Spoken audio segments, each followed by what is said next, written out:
எனக்கு வணக்கம்கோ. நான் தானுங்க எம்பி விவசாயி. எனக்கு இன்றைக்கி எதை பற்றி பார்க்க போகிறோம்னா ஒன்றும் இல்லைங்க, நாட்டுக்கோழி அடை வைக்கிறது எப்படிங்க அப்படின்னு சொல்லிட்டு ஒரு சின்ன வீடியோ பார்க்கலாமுங்க. எனக்கு வாங்க வீடியோக்குள்ளே போகலாம். எனக்கு இதுக்கு முன்னாடி ஒரு சின்ன வீடியோ ஒன்று போட்டிருந்தேங்க. அதாவது நாட்டுக்கோழி வளர்க்குறது எப்படிங்க, அதை பராமரிக்கிறது எப்படி அப்படின்னு சொல்லிங்கிற மாதிரி ஒரு வீடியோ ஒன்று போட்டிருந்தேங்க. அது நல்ல வரவேற்பு இருந்துச்சுங்க. அதை நான் தொடர்ந்து இந்த வீடியோ ஒன்று போட்டிருக்கேன். லைக் பண்ணி ஷேர் பண்ணி சப்ஸ்கிரைப் பண்ணி வச்சுக்கோங்க. நீங்கள் இந்த கோழி பார்த்திங்கன்னா நம்மகிட்ட கிட்டத்தட்ட வந்து ஒரு 4 பேட்சாக இருக்குதுங்க. ஒரு பேட்சுக்கு பார்த்துட்டிங்கன்னா குறைஞ்சது 15 முட்டைனாச்சு வைக்குதுங்க. 15 முட்டைக்கு குறைஞ்சது ஒரு 12 முட்டையிலேருந்து 13 முட்டைனாச்சு குஞ்சு பொரிக்குதுங்க. ஸோ அப்படி பார்த்திங்கன்னா ஒரு 5 அடை இல்லை 6 அடை கிட்ட இறக்கியிருப்போங்க நம்ம. அப்போ நீங்களே கணக்கு போட்டுக்குங்க எத்தனை வந்து குஞ்சு பொரிச்சிருக்குதுங்க. முதல்லே சொன்ன மாதிரி தானுங்க, சிறுவடை வந்து நல்லா குஞ்சு பார்த்துக்குதுங்க. அதே மாதிரி பார்த்திங்கன்னா பொறுப்பு திறனும் அதிகமாக இருக்குதுங்க. பெருவிடையை கம்பேர் பண்ணும்போது சிறுவடை வந்து நல்ல பெட்டர் ரிசல்ட் தருதுங்க. எனக்கு கோழி ஒன்ஸ் அடை வச்சிட்டோம்னா தண்ணிக்கு போகாது, தீவனத்துக்கு போகாதுங்க. 4 நாளைக்கு ஒருக்கா 3 நாளைக்கு ஒருக்கா தான் போகுங்க.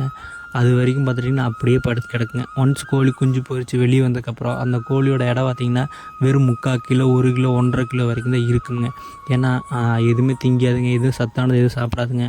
அதனால் முடிஞ்ச வரைக்குங்க கோழி அடையில் இருக்கும்போதுங்க இந்த கம்பு ராகிலாம் கொஞ்சம் பக்கத்தில் வச்சுருங்க, தண்ணியும் கொஞ்சம் பக்கத்தில் வச்சுருங்க, கொஞ்சம் பெட்டராக இருக்குங்க. எனக்கு வாங்க அடை வைக்கிறது எப்படின்னு பார்த்து போடலாமா? ஒன்றும் இல்லைங்க, அடை வந்து பார்த்துட்டிங்கன்னா 10லேருந்து 15 முட்டை வரைக்கும் கோழி வைக்குதுங்க. வெஜ் போட்டுங்க. அது கரெக்டாக வந்து நம்ம பக்குவமாக எடுத்து வச்சுங்க. அதாவது பேன்லாம் எதுவும் பிடிக்காம இருக்கிறதுக்கு மிளகா போடுறோமுங்க, ஆணி ஒன்று போடுறோமுங்க. எதுக்காகனா இந்த இடி மின்னலுக்கெல்லாம் வந்து கொஞ்சம் வந்து பெட்டராக இருக்குதுன்னு சொல்லுவாங்க. அந்த காலத்தில் இந்த காலம் வரைக்கும் ஃபாலோ பண்ணிருக்கோங்க. நல்ல ரிசல்ட் இருக்குதுங்க.